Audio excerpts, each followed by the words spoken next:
안녕하세요. 션파의 사진 이야기 37번째 시간입니다. 오늘 제가 준비한 주제는 사진의 세계에서 심미적 사진이라는 세계가 있어요. 굉장히 주술적일 수도 있고요. 무의식의 세계일 수도 있고, 우리가 사진을 배우는 게 어떤 사진을 잘 찍기 위해서 배우는 부분도 있겠지만 내 심리나 내 감정을 다스리거나 아니면 상대방의 심리를 꺼내보거나 이런 어떤 소통의 매체로 이 사진을 찍는 분들도 굉장히 많으실 텐데, 그 사진에 있어서 뭐 인물이라든지 어떤 상황에 대한 것들을 촬영하시는 분들은 아마 이 심미적 사진의 세계에 조금 더 가깝지 않을까 생각이 들어요. 저는 심미적 사진이 아니죠. 저는 뭐 엔젤 아담스라든지 이런 풍경 사진 작가이기 때문에 건축 관련되거나 풍경 관련돼서 굉장히 엄격하게 사진을 촬영하고 그거에 대한 시스템적으로 카메라가 가지고 있는 기술적인 어떤 효과를 최대한 이끌어내서 촬영을 하는 작가인데, 이런 작가를 보통 예전에는 이제 F64 그룹이라고 했어요. 조리개를 굉장히 조여서 촬영하는 작가들의 모임이거든요. 이 F64 그룹은 사실 에드워드 웨스턴이라는 작가님의 이제 영향을 많이 받아서 뭐 직물 사진이라고도 하는데, 뭔가 이렇게 물체를 찍거나 누드를 찍거나 여러 가지 식물을 찍을 때 굉장히 조리개를 많이 조여서 찍는 거예요. 근데 그거에 완성을 한 거는 이제 어떻게 보면 엔젤 아담스라고 봐야겠죠. 그래서 앞에서도 얘기했던 이 엔젤 아담스가 좋은 시스템이라고 해갖고 어떤 노출이나 개조에 대한 부분들을 다 정리해서 이제 필름에 있어서는 이제 좋은 시스템이라는 걸 공부해야 완벽한 사진을 찍을 수 있다. 그래서 F64 그룹에는 엔젤 아담스를 포함해서 이머전 커닝햄, 폴 에드워즈, 소냐 노스코비아과 함께 64 그룹을 이제 결성하게 되는데, 제가 심미적 사진을 하다가 왜 F64 그룹으로 나왔냐, 이게 남녀를 구별하자는 건 아닌데 카메라가 가지고 있는 남성성이 굉장히 기술적인 부분이 많거든요. 자동차처럼 뭔가 이렇게 자동차 딜러들 보면 남성들이 훨씬 많잖아요. 기계적인 것들을 더 잘 알고 성능에 대한 부분을 더 꼼꼼히 고객한테 알려줄 수 있고, 그러다 보니까 이 기계적인 부분을 굉장히 좋아하는 게 이제 남자들의 습성이라고 볼 수 있는데, 반대로 여자의 습성이라고 하면 성향적으로 여자 포토그래퍼 중에 다이언 아버스라고 있어요. 그래서 굉장히 중증 장애인이라든지 거인이라든지 난쟁이라든지 굉장히 어떻게 보면 장애가 있는 사람들을 찍은 게 다이언 아버스인데, 이 다이언 아버스의 사진은 어떤 면에서 심미적 사진하고 가까워요. 왜 이런 얘기를 갑자기 이렇게 전환해서 하냐면, 이 사진이라는 부분이 남자와 여자에 대한 성별의 차이에서 느껴지는 사진이 가지고 있는 세계관도 좀 달라질 수 있다라는 얘기를 조심스럽게 하는 거예요. 이런 부분을 조금 제가 당당하게 할 수 있는 부분은 뭐냐면, 저는 사실 사진을 배우면서 대학에서 특히 시카고 예술대 때 저학년일 때는 이제 공통으로 많이 수업을 듣는 것들이 있어요. 그래서 제너럴 일렉티브라고 해가지고 뭐 이것저것 회화 수업을 들어도 학점으로 인정해주고 뭐 이러다 보니까 나중에 고학년이 되기 전에는, 저학년 시절에는 뭐 회화 수업도 들으러 가고 디자인 수업도 들으러 가고 많은 수업들을 이제 나눠서 들어봤거든요. 그러다 보니까 이제 외국 친구들도 많이 만나게 됐었어요. 근데 어느 날 이제 회화 친구들도 저학년이지만 나름대로 이제 그림의 실력이라는 게 보이잖아요. 그래서 저한테 내 그림 어때? 라고 물어보는 거예요. 그래서 제가 수업 시간에 그냥 그런데 이러고 말았는데, 어느 날 밤에 전화가 왔어요. 저보고 갑자기 좀 내 작업실로 와주면 안 되냐, 내 숙소로 와주면 안 되냐. 그래서 그 친구가 있는 기숙사에 제가 새벽에 갔어요. 그랬더니 갑자기 작품을 딱 보여주면서 내 그림 어때? 라고 물어보는 거예요. 그래서 내가 와, 그림 너무 좋은데? 야, 이거 완전 다른 거 아니야? 그랬더니 사실 이게 유튜브의 내용에 들어가야 될지 모르겠지만 그 친구가 약을 했던 거예요. 그래서 내가 이런 드러그를 했는데 내 그림 많이 좋지 그러는 거예요. 그래서 사실 블라인드 테스트였던 거죠. 저는 얘가 이제 굉장히 꼼꼼히 잘 그리고 뭔가 이렇게 밤에 어떤 변화가 있었겠구나 라고 생각했는데 아닌 거예요. 그래서 제가 야, 이거는 정말, 저는 사진이랑 디자인 쪽을 좀 이렇게 공부를 하던 중이어가지고, 우리의 어떤 직업적인 특성은 컴퓨터 앞에서 되게 꼼꼼하게 어떤 상황을 봐야 되잖아요. 근데 사진에서는 제가 도저히 범접할 수 없는 영역으로 보였던 거예요. 그래서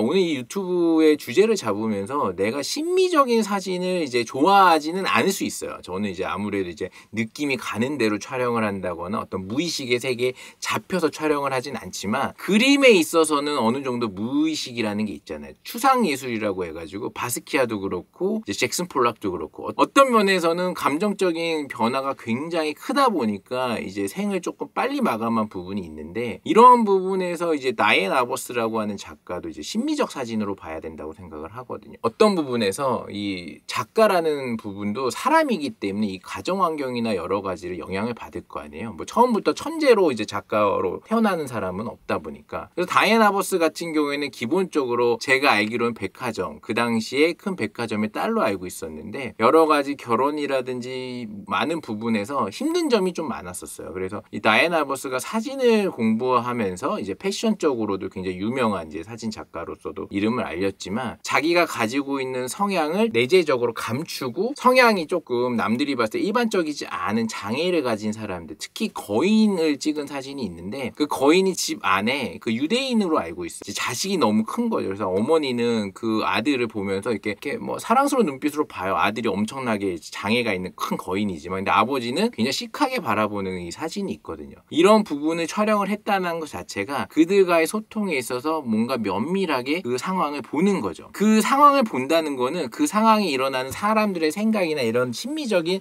어떤 변화를 카메라를 포착한다는데 이게 굉장히 회화적으로 봤을 때는 추상이라고 볼 수도 있는 부분이거든요. 심미적인 부분, 우리가 가지고 있는 내면의 세계를 어떤 사진 한 장으로서 그 사람들의 세계관을 끌고 나오는 거니까요. 그래서 이 다이애나 버스 사진들 보면 실질적으로 눈을 보면서 소통하는 느낌이 나요. 그래서 대상자가 가지고 있는 어떤 장애의 요소가 있다 하더라도 이 장애의 요소를 굉장히 적극적으로 보여주는 부분이 있거든요. 사람들은 그런 걸 굉장히 불편해하죠.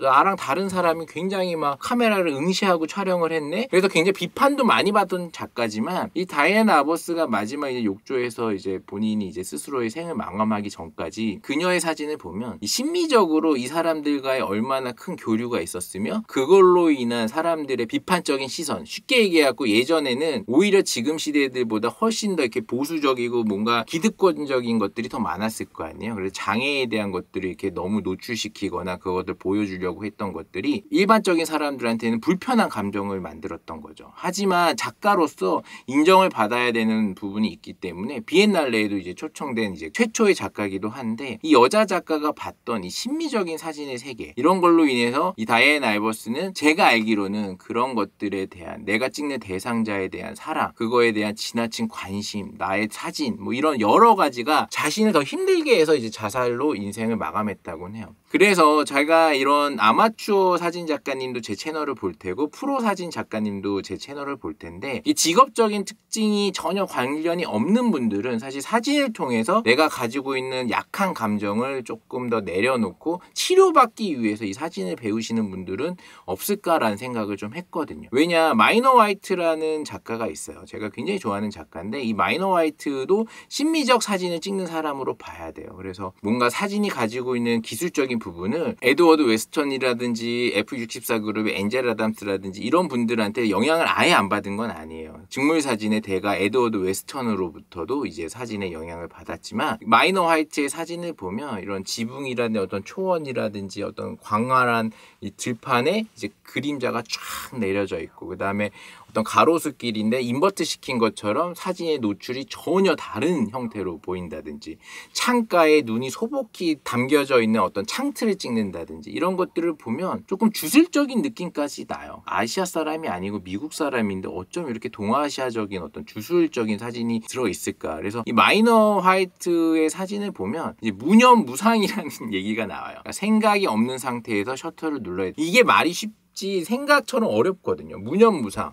어떻게 보면 불교적으로도 해석할 수 있을 텐데 어떤 생각을 버리고 셔터를 눌러야 된다는 거죠. 그러니까 마음이 움직이는 거를 마음조차도 알지 못할 정도의 극적인 순간을 촬영을 해야 된다는 건데 이 무념의 세계, 이 무상의 세계를 기록으로 남긴다? 그게 이제 마이너 화이트의 어떻게 보면 심미적 사진의 가치로 보는 건데 그만큼 손이 움직이는 것, 생각하고 뭔가 행동하는 게 아니라는 거죠. 저는 이런 부분에서 여러분들 중에 우울감이라든지 어떤 내가 갖고 있는 자아에 대한 어떤 자존감이 많이 떨어졌을 때 이 사진을 통해서 내가 치료받고 싶은 어떻게 보면 요즘에 여러분들도 이제 대학이나 이런 거 보면 종합대학에서 미대가 없음에도 불구하고 음악 치료라든지 아니면 미술 치료라는 거 좀 있잖아요. 그러니까 음악이라든지 미술이라든지 내가 직접적으로 연기를 하거나 댄스를 한다거나 뭐 배우처럼 얘기를 한다거나 아니면 글을 쓴다거나 이런 것들은 직접적으로 내가 나서서 해야 되는 부분이지만 음악이라든지 아니면 미술이라든지 이런 것들은 다음 매개체를 통해서 나는 좀 자아를 좀 숨기고, 다이애나 아버스도 얘기했지만 굉장히 소극적인 여자였거든요. 사진은 굉장히 맹랑했지만. 그래서 뭔가 나는 숨기고 사진을 통해서 내가 직접적으로 보고 싶은 것들을 즉흥적으로 찍어내는 기술인 거죠. 그래서 이런 것들은 나에 대한 것들이 감춰진 나의 어떻게 보면 야생성도 있을 테고 어떤 공격성도 있을 테고 좋지 않은 것들에 대한 것들을 보여주고 싶은 부분도 있잖아요. 근데 그게 어쨌든 간에 불편한 마음을 보여준다 하더라도 그건 충분히 작품이 될 수 있고 많은 사람들이 얘기를 하지 않았던 거지 실제 그게 나쁜 사람이라는 건 아니잖아요. 근데 이런 부분에 있어서 이 사진이 가지고 있는 심미적인 부분을 공부를 하면 할수록 어떻게 보면 내가 찍고자 싶은 것들에 대해서 좀 더 대담해지고 그걸로 인해서 내가 갖고 있는 사진적인 치료를 원해서 이 사진에 대해서 이런 유튜브를 본다든지 어떤 공부를 하고 있는 분들은 있지 않을까라는 생각에서 사실 이 얘기를 좀 해보고 싶었던 거예요. 사진 치료는 지금 없지만 대학원에서 이제 공부를 하면서도 한국에서도 이제 사람들을 가리킨 기간이 굉장히 길잖아요. 근데 이제 평생교육이라고 해가지고 사진에 대해서 공부하고 싶은 어르신들 굉장히 많이 제가 가르쳐 드렸었거든요. 근데 아무리 부자든 가난하든 뭐 이런 걸 떠나서 경제적인 여유나 이런 것보다는 내가 정말 나이 들어서 하고 싶었던 것들, 나는 어떤 거를 잘했던 거고 어떤 거를 하고 싶은지에 대해서 알고 싶어 사진을 배우신 분들이 좀 있었어요. 이런 부분에서 스포츠라는 것들은 어떤 결과가 있잖아요. 어떤 뭐 낚시도 그렇고 뭔가 큰 거를 잡고 아니면 스코어를 잘 내고 하지만 그런 것들로 만족을 못 느끼는 분들이 있어요. 그랬던 카타르시스라는 게 꼭 결과적인 것보다는 내가 정말 하고 싶었던 것들을 사진으로 담아서 그런 심미적인 가치를 누군가가 알아줬으면 하는 바람에 이제 나이가 드신 분들도 이제 수업을 듣는 거죠. 그리고 비전공자임에도 사진이 좋아하는 부분이 마이너 화이트라든지 다이애나 아버스처럼 뭔가 내가 찍고자 하는 피사체에 대해서 정말로 적극적으로 사진을 찍는데 그거 자체가 옳고 그름을 따지기 전에 그거 자체로 나 스스로가 만족할 수 있는 사진을 찍은 작가로 나도 그런 사진 작가가 되고 싶은 마음이 크다는 거죠. 이래서 이 무의식이라는 세계, 여러분들이 이제 종교에서도 이제 무의식적인 세계관을 이제 강조하는 부분도 있을 수 있는데 어떤 것들에 대한 존재에 대해서 뭔가 알아가는 과정, 그 과정보다는 내 마음이 정말 이 사람에 대한 믿음으로 보여지는. 그래서 예술이라는 영역이 종교만큼이나 강력한데 종교는 어떻게 보면 아주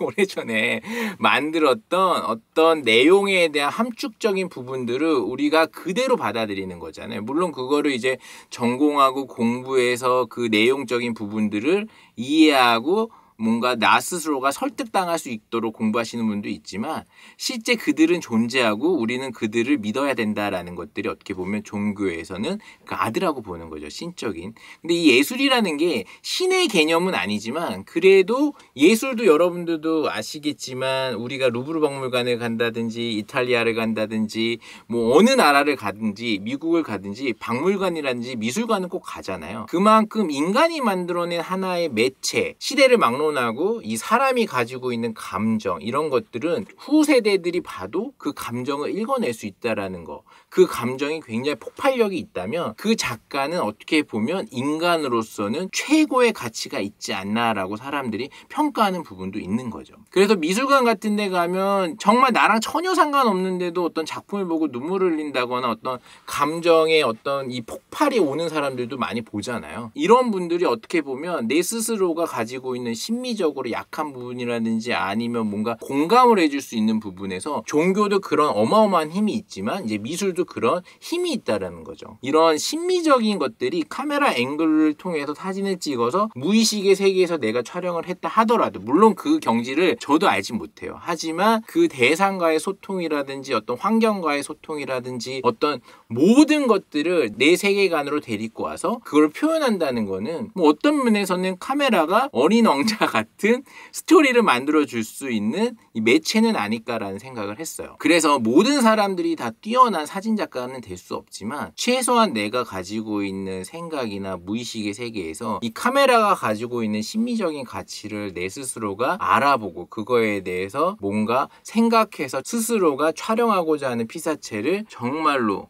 감각적으로 촬영해 보는 거는 어떨까라는 생각을 했었어요. 사실 이 무의식이라는 상황에서 사진을 누른다는 게 여러분들한테는 얼마나 설득력이 있는 얘기인지 모르겠지만 추상예술이라고 하는 미술계에 존재하는 어떤 감정의 변화, 이 감정의 변화를 붓이라든지 아니면 다른 도구를 통해서 평면화시켜서 그거를 어떻게 보면 퍼포먼스적으로 보여지는 부분이 많잖아요. 그런 부분에서 이제 제일 큰 대가가 이제 잭슨 폴락일 수는 있는데, 이 카메라라고 해갖고 기계가 가지고 있는 어떤 형태, 그다음에 기술이 가지고 있는 어떤 시스템, 뭐 이런 것들만 존재하지 않는다는 거죠. 저는 그런 시스템을 최대한 이용해서 사진을 찍는 마치 F64 그룹의 사람처럼 행동하고 촬영하는 작가긴 하지만, 사실 공부를 하면서 제가 정말로 원하는 사진은 바로 그런 심미적 가치를 가지고 있는 사진을 찍는 사람들을 정말 좋아하거든요. 왜냐, 내가 가지고 있지 않은 성향의 카메라 기능을 이용해서 촬영을 하시는 분들이니까요. 그래서 예전에 같이 공부했던 친구들 중에 특히 여성 작가님들은 이런 부분을 굉장히 잘 만져줬던 것 같아요. 그래서 남성성이 있는 작품을 하지만 사실 어떤 면에서는 무의식이라는 세계관이 기본적으로는 내가 갖고 있는 생각이 오히려 더 정확하게 카메라에 담고 싶은 사람일 수도 있거든요. 논리적이지 않을 수 있지만 그 자체가 사람의 냄새가 나는 사진일 수 있으니까요. 마이너 화이트의 사진은 저는 그렇게 봐요. 이 무의식 속에 촬영을 했다는 그런 개념으로 이제 작가님이 말씀은 하셨지만, 사실 그 사진을 봤을 때 촬영자의 의식을 저도 느낄 수가 있거든요. 아, 이 촬영에 대한 숨겨진 자아가 가지고 있는 의식의 흐름을 그 마이너 화이트가 가지고 있는 그 사진에, 여러 가지 사진 중에 저는 대부분이 일관성이 있다고 봐요. 그거는 그 사진을 찍는 사람의 의식의 흐름을 정확히 담았다고 저는 보기 때문에 제 사진보다도 뭐 F64 그룹의 사진보다도 훨씬 위대하게 또 평가될 수 있는 부분이 아닐까. 물론 너무 자유분방하게 본다면 그 평가의 대상이 절하될 수는 있겠지만, 그래도 지금도 보면 그 사진의 세계가 마치 옛날 작가지만 굉장히 멋있게 느껴져요. 그리고 다엔 알버스 같은 경우에는 부잣집 딸이었지만 굉장히 수줍음이 많았고, 그런 성향에도 불구하고 뭔가 찍히고자 하는 대상을 정확하게 찍고 그 대상으로 인해서 소통을 할 수 있는 어떤 모습을 사진을 통해서 보여줬잖아요. 이런 직접적인 소통이 느껴지는 사진 한 장 한 장 한 장이 지금 봐도 하나도 어색하거나 이상하지 않아요. 시대가 변했음에도 그 사람들이 가지고 있는 성향이나 어떤 생각이 그대로 카메라 안에 담겨진 것처럼 보이거든요. 다엔 아버스의 사진이 가지고 있는 지극히 개인적인 것들, 그 카메라의 셔터의 움직임이 지금은 가장 보편적으로 보이는 사진이 되었다는 거죠. 여러분들은 어떤 사진을 하고 있을까요? 저는 개인적으로 가지고 있는 생각이나 사고가 직접적으로 카메라 셔터를 통해서 심미적인 사진이 나온다면 그 사진은 나중에 사람들에게 보편적인 이미지가 될 수도 있고, 아니면 마음의 치료가 되는 사진일 수도 있다는 거죠. 웅장하고 멋있는 사진도 좋지만 그 사진을 통해서 회화적으로 내가 느껴지는 감정, 사진이 가지고 있는 프레임은 회화일 수 있지만 그 안에 담겨져 있는 추상예술의 어떤 심미적인 가치는 사진기 자체가 가지고 있는 기능보다는 이 촬영자의 어떤 셔터를 누르는 포인트, 그 생각, 무념적인 것도 어떻게 보면 생각일 수 있잖아요. 그래서 여러분들이 그런 사진을 통해서 뭔가 마음의 치료를 받고 우울감을 좀 극복할 수 있고 많은 부분에서 도움이 되는 사진의 세계로 여러분들이 좀 들어가 보면 어떨까라는 생각에 이번 유튜브를 찍게 되었어요. 이번 유튜브가 재미있고 즐거우셨다면 구독, 좋아요 좀 부탁드릴게요.